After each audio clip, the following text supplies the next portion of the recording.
Estamos aquí, una nueva entrevista con Jorge Maortua y como siempre, como es nuestra tradición en estas entrevistas, va a ser Jorge quien se va a presentar, que viene, eso sí, en calidad de inversor privado en este libro vídeo. Bueno, pues mi nombre es Jorge Maortua, como ha dicho Marta. Mi vida profesional es muy sencilla, vamos a decirlo así. He trabajado 30 años en el sector financiero, realmente en dos entidades financieras, en JP Morgan y en Banco Santander. En JP Morgan empecé, estuve 17 años y luego 14 más o menos en Banco Santander. He estado en varios sitios, en JP Morgan empecé en Madrid, luego me fui a Londres, luego estuvimos 4 años en México y otros 4 en Nueva York, y ahí ya me uní a Banco Santander. Esto fue en el año 2001, me uní al Banco Santander, primero a Honesto, luego al Santander como director general, y siempre en las áreas mayoristas, en las áreas de mercados y en las áreas mayoristas. Dejé el banco en 2014 y en esos puntos donde te planteas un poco cómo tienes que volver a orientar tu carrera profesional y ver cómo tienes que orientar tu vida, bueno, pues escogí un poco una combinación de las dos partes que había estado viviendo hasta ese momento, ¿no? Por una parte, el mantener el mundo corporativo, y sigo colaborando con grandes compañías y estoy en consejos de grandes compañías, y por otra parte, un lado inversor, pues por dos motivos esencialmente. Primero, porque creo que es una manera óptima, vamos a ponerlo así, de optimizar capital, por una parte, y después, por otra parte, y ese es un elemento importante, al menos en la manera en la que estamos orientando todos los elementos de inversión en los que estamos, es que estamos realmente ayudando a nuevas generaciones a empezar y a actuar. Estamos comprando empresas grandes, pero dirigidas, ponemos nosotros al director, dirigidas por gente joven, talentosa, acabados sus MBAs, y después estamos también comprando e invirtiendo en startups donde el perfil del emprendedor pues es algo diferente. Y eso es un poco lo que estoy haciendo actualmente. Muy bien, muy bien. Pues Jorge, nos gustaría que con toda la experiencia que tienes y que estás presenciando el cambio que está habiendo con la transformación digital, nos compartieses qué es lo que crees tú que es digitalización. ¿Qué es la digitalización para ti? Bueno, vamos a ver, digitalización es un término que se está empezando a utilizar demasiado profusamente, vamos a decirlo de esta forma, ¿no?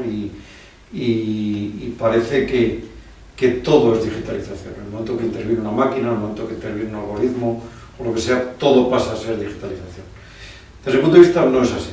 Desde el punto de vista, digitalización es todo aquello que cambia de alguna forma una actitud o mejora un proceso de decisión. Hasta ahora yo creo que lo que hemos visto, y digo hasta ahora, hasta una hora muy reciente, lo que hemos visto es que muchas de las decisiones en muchos ámbitos se tomaban en función de la experiencia, en función de muestras muy limitadas, en función, bueno, pues de la cultura, vamos a decirlo de esta forma, ¿no? La cultura empresarial o la cultura que se ha vivido en un determinado entorno. Bien, la digitalización lo que permite es darle un componente científico a todo ese elemento de decisión.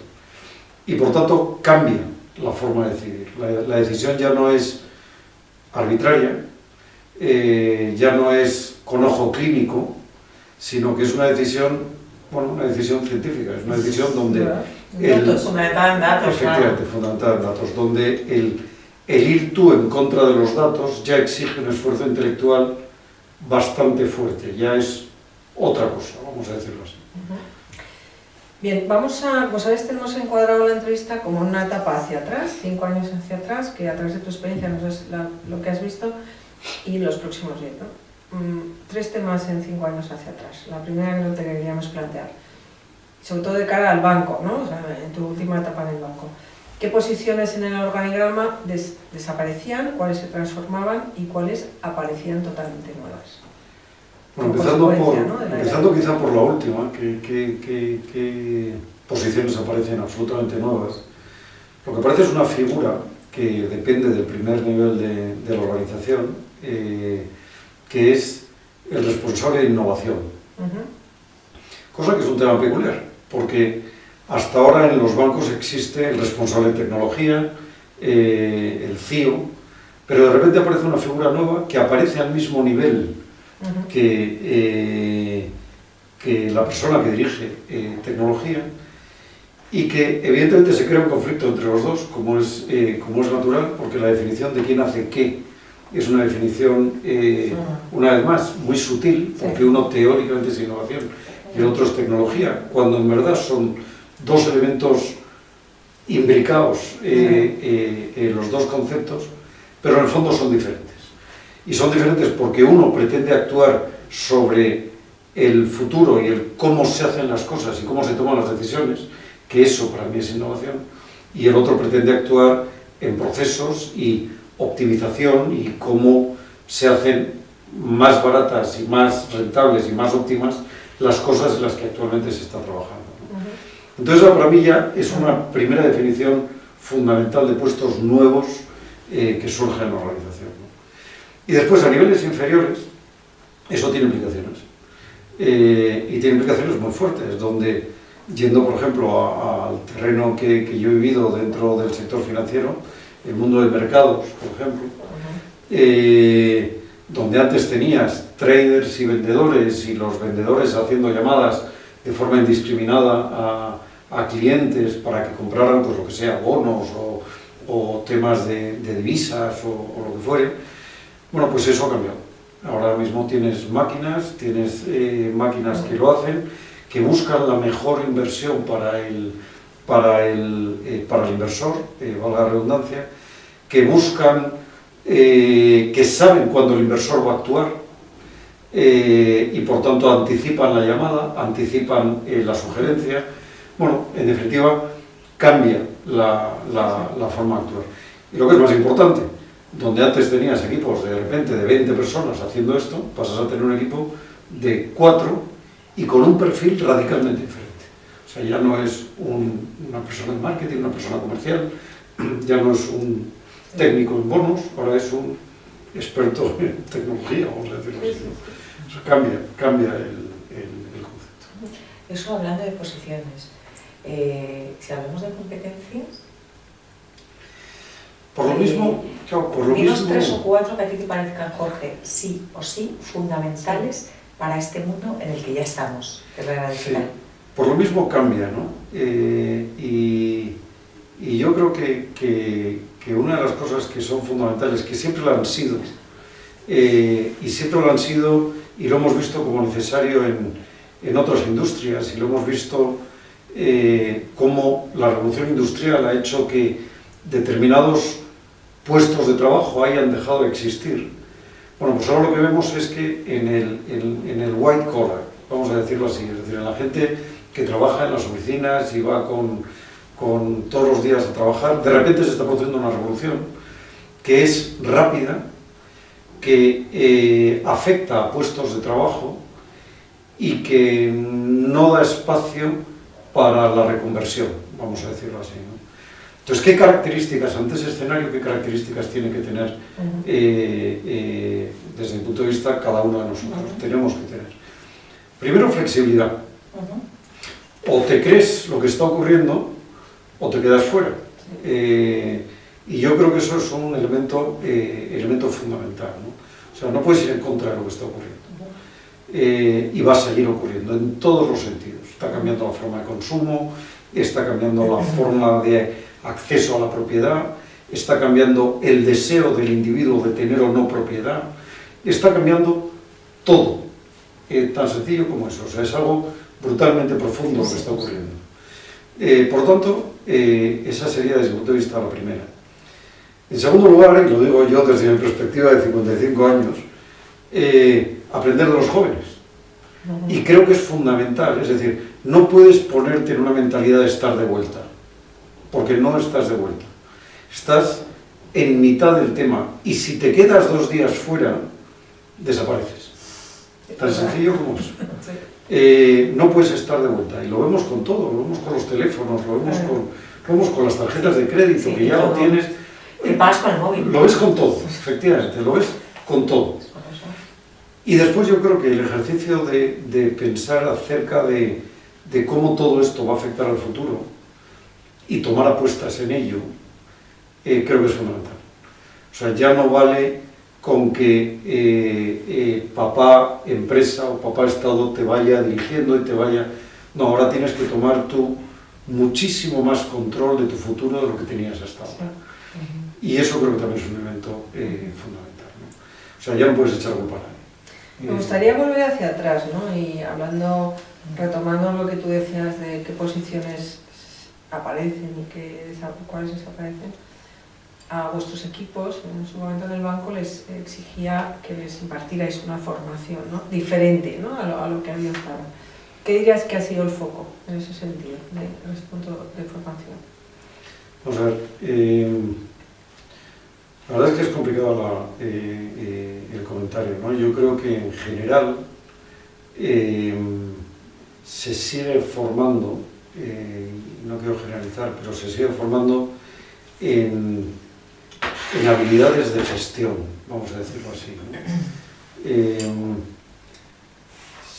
Si realmente nos preguntamos si la formación va dirigida al nuevo mundo de ser más emprendedor, de tener más capacidad de tomar decisión, en definitiva, este mundo de mayor libertad que estamos viviendo, yo creo que eso todavía no se hace.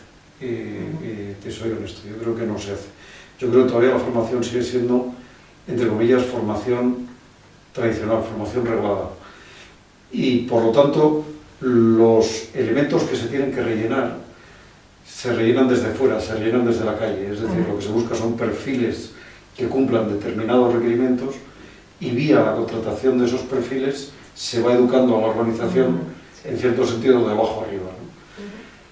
Lo que tienes que tener son managers suficientemente listos e inteligentes para que se unan al proceso, sean capaces de dotar los medios a la gente que tiene que impulsar el cambio y faciliten, y que no se pongan.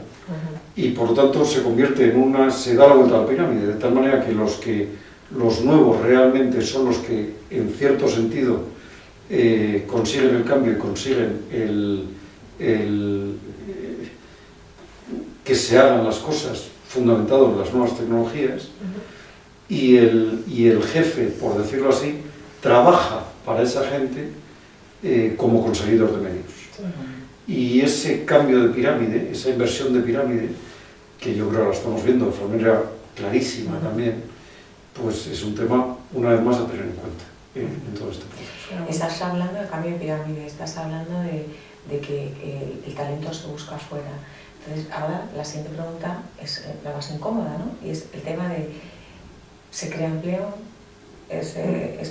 Va a haber mucho desempleo. ¿Cómo lo ves tú?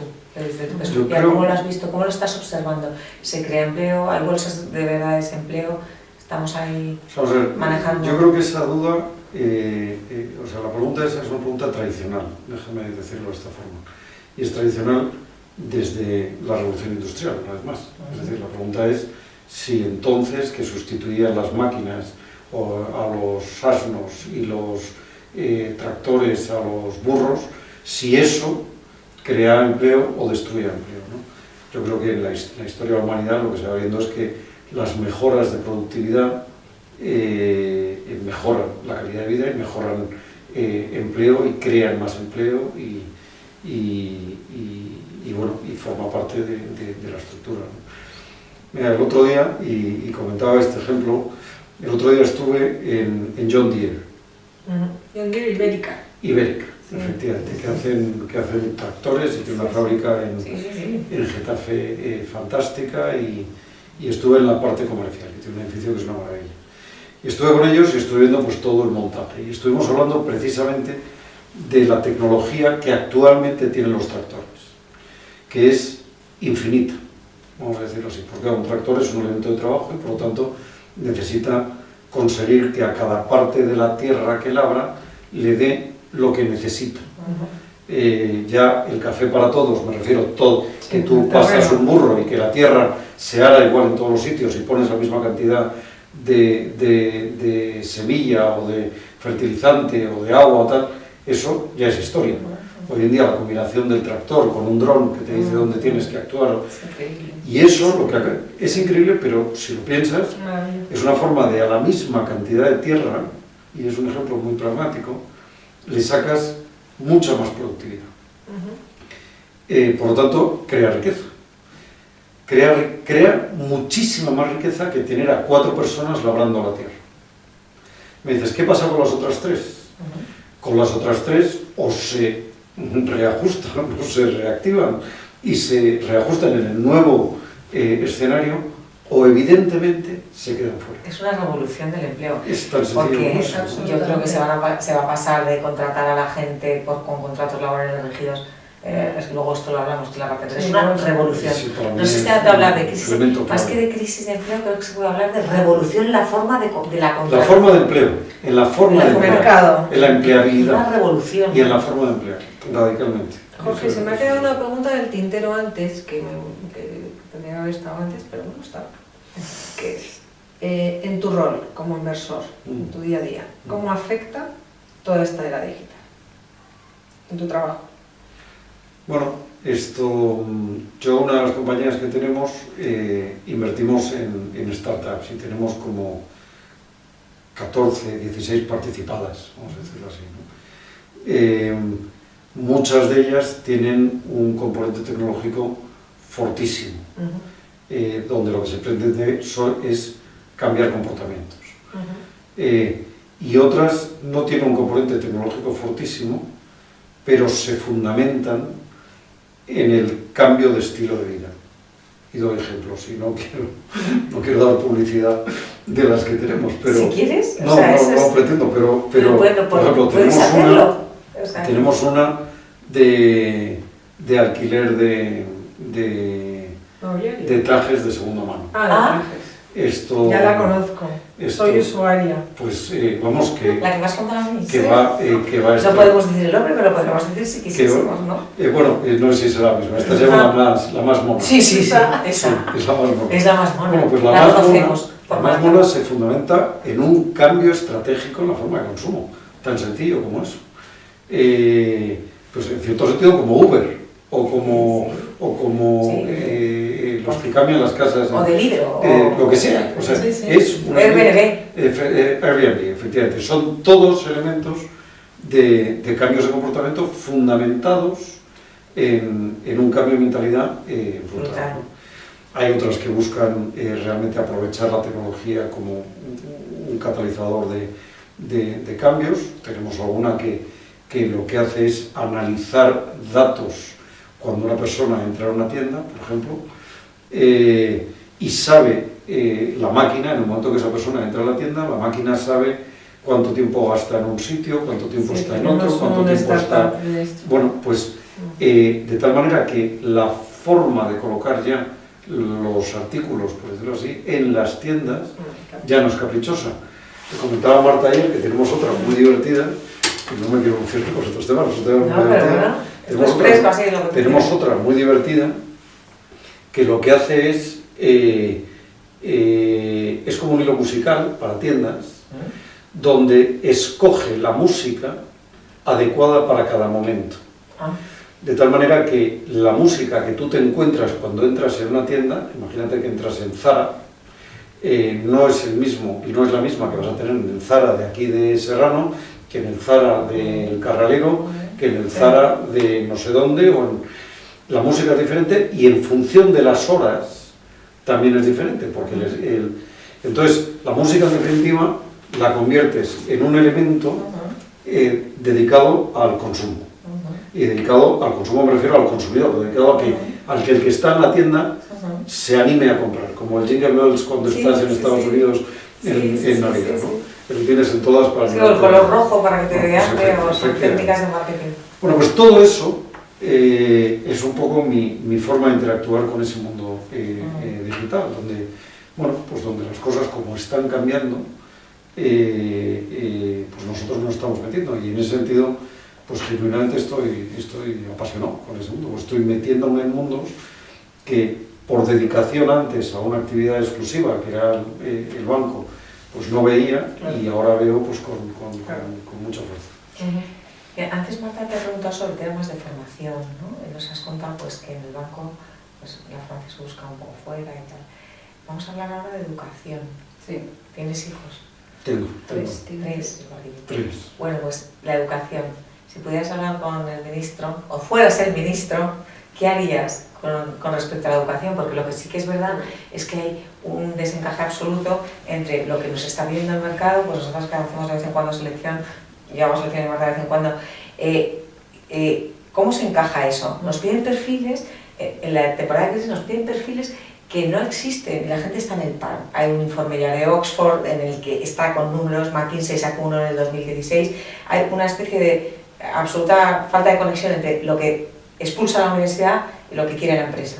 Entonces, o sea, yo creo que primero es complicado, ¿no? El tema. Yo, siempre que oigo, y ahora hay discusiones presentes y a mí me resultaría muy complicado por lo tanto, lo que digo es opinión que yo llamo de bar, porque una cosa es ponerse en el caso y otra cosa es tener capacidad de...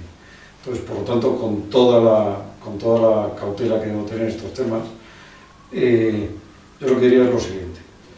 Primero, yo al menos lo que he visto con mis hijos es un método muy memorístico en términos generales. Y eso creo que es malo. Ahora mis mismos hijos están estudiando y han estudiado en un entorno anglosajón después y les ha costado la adaptación a razonar muchísimo, efectivamente. No, les ha costado esa adaptación, porque claro, su mayor drama era que les daban las preguntas. Entonces, claro, como les daban las preguntas y les decían, tienes 2 meses de aquí al examen, no para contestarme, sino estas son las preguntas que te voy a hacer dentro de 2 meses. Sí, un poco, sí. Entonces, claro, la pregunta por parte del chaval es, si tengo las preguntas, ¿qué hago? Bien, pues lo que hace es el trabajo empieza a partir de ahí. Claro. Eso en España no tenemos esa cultura y eso creo que es malo. Entonces yo creo que cualquier sistema educativo y cada vez más donde el modelo va a ser ya muy predictivo, donde vas a tener muchos datos delante, o eres capaz de interpretar, o si no, pues te quedas fuera. O si no, sí que la máquina te sustituye, déjame decirlo así. Punto número 1. Punto número 2, creo que ahora estamos viviendo un boom de las carreras técnicas. Yo he vivido en mi época un bajón brutal del mundo de las ingenierías y que lo que primaba eran los que empezaban a hacer empresariales y cosas de estilo, yo hice empresariales. Y eran los que estaban en ese momento en la cresta de la ola. Y los ingenieros se fueron todos para abajo y tal. Bien, hoy en día estamos viendo al contrario, ¿no? Lo que me da la impresión es que confundimos un déficit como consecuencia de un boom una vez más con las aptitudes que tienen que tener las personas. Y esas aptitudes, desde mi punto de vista, se pueden generar en todo tipo de carreras. Y hay carreras que favorecen quizá más esas aptitudes que otras. Y en concreto voy a las humanidades, que por algún motivo, para mí desconocido también, están desapareciendo. Y me parece genuinamente dramático. Y lo digo tan sencillo como eso. Tengo un hijo que es humanista. Bueno, el director general de Relaciones Institucionales de Google es de latín y griego, que lo hemos entrevistado, luego hizo periodismo, es muy humanista. Yo creo que se va a volver, o sea, es la raíz del razonamiento, la filosofía. Pero es que es fundamental, sí, pero tienes países donde se está eliminando, como por ejemplo Hong Kong. Se está eliminando en las facultades, cosa que es una salvajada. Porque el pensamiento crítico, quien lo desarrolla muchos más son ellos, que eso es lo que necesitan. Entonces yo creo que ahora mismo, desde el punto de vista educacional, y me da la impresión que muchas veces no se piensa a 50 años, se piensa en función de la demanda actual o en función de lo que ocurre, creo que acabamos cometiendo determinados errores, ¿no? Y en tercer lugar, si fuera el ministro, que gracias a Dios, si fuera... ¿Qué quieres ser candidato en el futuro? Pues la educación no, genuinamente no. A otro pues no lo sé, pero educación te aseguro que no. Esto me parece complicadísimo. Si fuera el ministro, el tercer punto que llamaría la atención es sobre los elementos de formación profesional. La formación profesional, que sí creo que se está avanzando, sí creo que el tema de los grados y ¿cómo se llama? Másters. Los grados y másters y el nuevo los módulos y el nuevo sistema educativo sí está intentando conseguir que los chicos y chicas que quieren estudiar hasta un determinado nivel lo puedan hacer y los que quieren estudiar después una graduación superior lo puedan hacer. O sea, yo creo que ahí sí se están produciendo avances interesantes, pero creo que la formación profesional, que en otros países está, en Alemania por ejemplo, está muy desarrollada, o el mundo anglosajón está muy desarrollada, creo que en España la tenemos un poco denostada. Y eso creo que es un error, creo que es un error absoluto.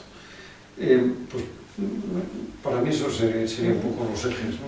Bueno, vamos con un tema también un pelín complicado, ¿no? La regulación.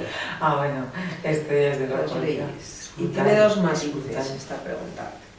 Uno es que ves tú qué va a pasar con la relación empleador-empleado por darle una terminología, ¿no? Y el otro tema que nos interesa es conocer tu opinión respecto de que, como los acontecimientos van por detrás de las leyes, ¿qué es mejor, no? Que primero se regule y o se en su contrario. Estoy yendo al primero, ¿no? Que antes lo mencionaba Paula cuando hablábamos del cambio que se está produciendo en el sector laboral, ¿no? Esto, yo creo que cada vez más vamos a tener que convivir con un portfolio de actividades que a eso cada uno de nosotros le vamos a llamar empleo. Y tendrás un portfolio de actividades extenso, pero al mismo tiempo brutalmente rotatorio, y nos tendremos que acostumbrar a vivir en ese entorno, con todo lo que ello implica. Porque vivir así, frente a tener un sueldo todos los meses, bueno, pues te puede llevar un poco a cambio de hábitos de consumo, o a cambio o a retrasar determinadas decisiones como consecuencia de cierta estabilidad económica, ¿no? Como es la propia de vivir en pareja, como es la propia de tener hijos, la propiedad desde que luego has mencionado, el acceso a la vivienda o a un coche, o tal, todo eso no es que cambie, está cambiando. Ya está cambiando, ¿no? Entonces yo creo que el empleo tal como lo tenemos entendido hoy en día irá cambiando. Los grandes supermercados donde entrabas a un edificio gigantesco que tenía 6.000, 7.000, 8.000, 10.000 personas, eso creo que cada vez más van a ser una planta con una capacidad enorme de crear redes de trabajo y coordinar esas redes de trabajo en función del talento necesario. Entonces, para mí eso es un cambio que se está produciendo ya y que cada vez lo veremos de manera más intensa, ¿no? Entonces yo creo que eso es lo que te lleva como empleado o como empleado potencial para esas actividades, es que tienes que resaltar en algo. Es lo de siempre, es decir, o eres bueno en algo o reconocido en algo para el nivel que hayas escogido, o si no, no recibirás una sola llamada. Es tan sencillo como eso, ¿no? Entonces, bueno, para mí ese es un tema relevante.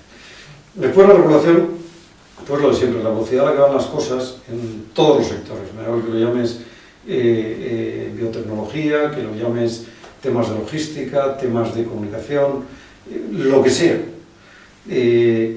Todos los elementos regulatorios, los elementos éticos, todo la panoplia de consideraciones alrededor de cualquier innovación, bueno, pues está ahí, está presente, ¿no? Y siempre irá por detrás, inevitablemente siempre irá por detrás. Y ahora la velocidad que van las cosas, pues más todavía. ¿El cómo se soluciona eso? Pues no lo sé, lo que vemos es que hay, y yo creo que ahora estamos viendo dos dentro del aspecto técnico, me olvido del aspecto ético, voy al aspecto técnico, los temas de Uber y los temas de Airbnb, que está provocando movimientos de lobbies por parte de los hoteleros, por una parte, y por parte de los taxistas, por otra, que son problemas a resolver, problemas sociales a resolver por una parte, pero desde mi punto de vista no hay forma de pararlo tampoco. No por eso no queda una solución, pero no hay forma de pararlo. En mi criterio, no creo que todo vale. Y con eso no quiero ser regulacionista, pero tampoco soy de los que piensan que todo vale. Como por ejemplo lo de que los robots van a tener que pagar ahora, ya que está en la prensa, impuestos y tal, ¿no? Y dices, pero bueno, esto... Retomando un poco lo que has dicho, dos cosas muy interesantes, hablabas de la parte ética y la parte técnica, acabas de decir. Entonces, el tema de los algoritmos, esto es un poco futurista, ¿no? Pero como es un libro que se llama Futuro, Empleo y Digitalización, ¿tú crees que va a llegar el momento, con tu criterio, con todo el histórico que tienes de trabajar y tal, ¿tú crees que va a llegar un momento en el que se va a poder sustituir, un algoritmo va a poder sustituir la toma de decisiones de un directivo?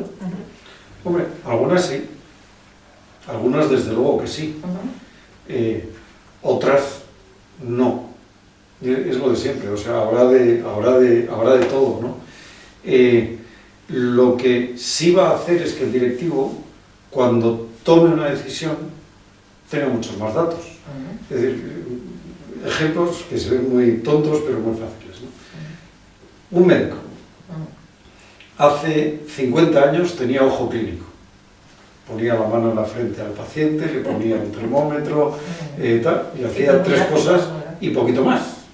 Después empezaron los radiografías, tal, miraba por dentro y ya veía que no sé qué. Luego los escáneres, luego tal, luego... Bueno, pues... Y ahora las impresoras 3D, perdona, como lo contó el otro día uno de el doctor Leyes, que nos contó que con la impresora digital es impresionante, imprimen un prototipo sobre el que operan antes de operarte a ti, a mí o a Marta. Bueno, mira, nosotros una de las startups que tenemos se llama... No, pero es que son temas Jorge, nos parece muy bien. Esta se llama Exoite, es un grupo de gente de Zaragoza, muy interesante, que estos han inventado una férula para cuando se te rompe un brazo, el brazo en concreto, lo tienen ahora al principio con brazos, de tal manera que te imprimen una férula, te metes la mano en un escáner que está, sacas la mano, imprimen la férula para tu brazo y después le ponen unos electrodos para que la recuperación sea al mismo tiempo que te vas curando. Bueno, claro, pues cambia radicalmente el concepto de escayola, el concepto cambia radicalmente y lo imprime con una impresora en 3D, ¿no? O sea, todo eso evidentemente provoca cambios, ¿no? Pero entonces la información siempre va a estar ahí. El ojo clínico cada vez va a ser menos clínico y va a ser más fundamental. Y eso es bueno. ¿El médico va a seguir siendo necesario? Sí. Yo tengo un hijo que estudia medicina.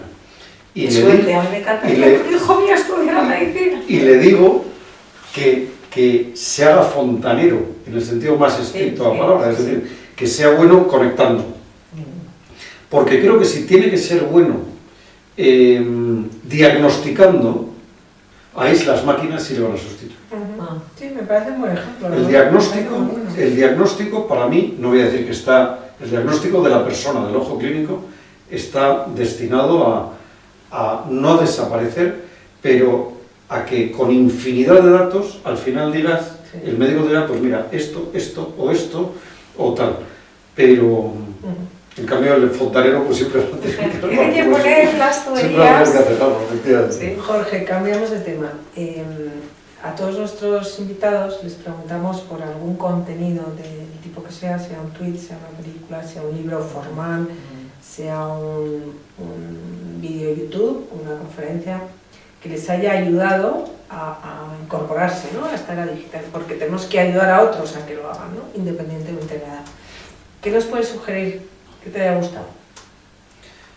Pues mira, hay un libro que desde mi punto de vista es fantástico de leer y muy fácil de leer, que se llama Israel Startup Nation, que se publicó yo creo que en el año 2012 o una cosa así, y era un estudio de por qué Israel, que es un país de 60 años de vida, un país que está rodeado de guerras, un país convulso, por qué, creo que era en el 2012, y el año me puedo equivocar, tenía, creo que eran como 70 empresas cotizadas en el Nasdaq, era el país extranjero a Estados Unidos con mayor número de empresas cotizadas en el Nasdaq, ¿no?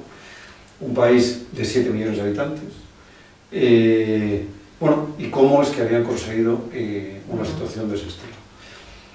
Y el libro pues te lleva a través de muchos ejemplos y muy tranquilitos de leer, pero a través de 3 enseñanzas, ¿no? Primero, el papel que cumple el ejército en la enseñanza de las personas en Israel. El ejército es presente, la formación en el ejército es obligatoria,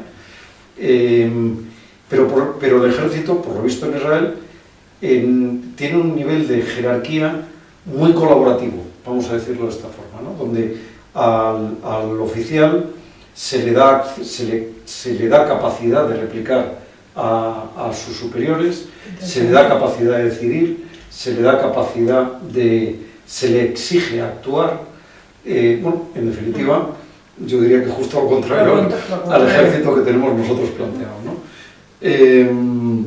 Entonces, bueno, pues ese tipo de formación, después cuando la llevan al mundo empresarial, cuando la llevan al mundo, pues tiene un efecto importante. Ayer vi una peli que tiene mucho que ver con mi hijo, Los mundos de Ender, y hablan de eso, meten a unos niños, perdón, pero es que estás diciendo eso, los meten a unos de 16 en un proyecto como si estuvieran en el ejército, pero entonces aprenden temas de gestión, de autocontrol, de disciplina, de compartir, porque los enseñas un poco a estar preparados para la vida, que en realidad, dicho de forma positivísima, es una lucha. Así es. El segundo tema que te enseña este libro, que es un tema interesante, y yo creo que la enseñanza también es muy interesante, es que Israel es también un país de inmigrantes. Entonces, el planteamiento es que los inmigrantes, como empiezan de cero, no tienen temor a perder nada. Entonces, muchos de los que empiezan son inmigrantes. Cosa que también nos es una enseñanza, es decir, yo creo que nosotros, en términos generales, en el momento que te acomodas, pero que te acomodas incluso a los 22 años, cuando empiezas a trabajar con un sueldo, en cierto sentido, bueno, pues el espíritu empresarial lo puedes perder, ¿no? Y ahí es donde, y luego voy a un tema, yo creo que uno de los temas que hay que fomentar es el paso del sector empresarial al sector corporativo y del sector corporativo al sector empresarial. Empresarial, perdón, de manera permanente. O sea, no creo que tienen que ser vasos no comunicantes, tienen que ser vasos comunicantes. Pero creo que los dos tienen elementos brutalmente positivos, déjame decirlo así, ¿no? Y después el tercer elemento que te enseña este libro es el que está relacionado con el segundo, es el poco temor al fracaso y cómo de bien se ve el fracaso en Israel. En la sociedad israelita. En la sociedad israelita, que no es, el fracaso en sí mismo no es un fracaso. Es un aprendizaje. Es un aprendizaje, efectivamente. Entonces, yo la verdad es que ese libro lo recomiendo. Israel Startup Nation. Israel Startup Nation, efectivamente. Lo recomiendo porque sí creo que es un libro interesante, fácil de leer, interesante y que te enseña. Bueno, Jorge, hemos llegado al final del tiempo. La conversación. Muchísimas gracias. Gracias a vosotros. Estás muy liado. ¿Quieres decir algo así? ¿Añadir algo que digas? Bueno, pues me gustaría aportar este granito de arena. Pues quizá, y aunque sea tópico, pero lo digo, yo creo que estamos viviendo un mundo apasionante, pero apasionante, genuinamente apasionante, donde hay que engancharse al mundo, eso sin duda, es decir, no puedes vivir desenganchado al mundo, ¿no? Engancharse en todos los sentidos, desde el punto de vista de formación, desde el punto de vista de acudir a foros, desde el punto de vista de estar abierto a todo, pero al mundo al que tendemos, creo que es un mundo que democratiza realmente todo el entorno. Y eso creo que es apasionante, genuinamente, que tiene razón no quien más grita, sino quien la tiene. Es verdad. Y para mí eso es un factor, Es muy racional. es un factor fantástico. Bueno, un placer. Muchas gracias por por mostrarte. Muchas gracias, que tengáis todo el éxito del mundo con el libro, que sé que lo vais a tener, Vamos a tener. que vamos a tener, y No, y muchísimas vamos a ayudar a gracias mucha por- gente que lo necesita, por eso es el motivo de este libro, ¿no? Ayudar a otros. Bueno, gracias. Muchas gracias. Y nos vemos el 13 de junio, martes. Ahí estaremos.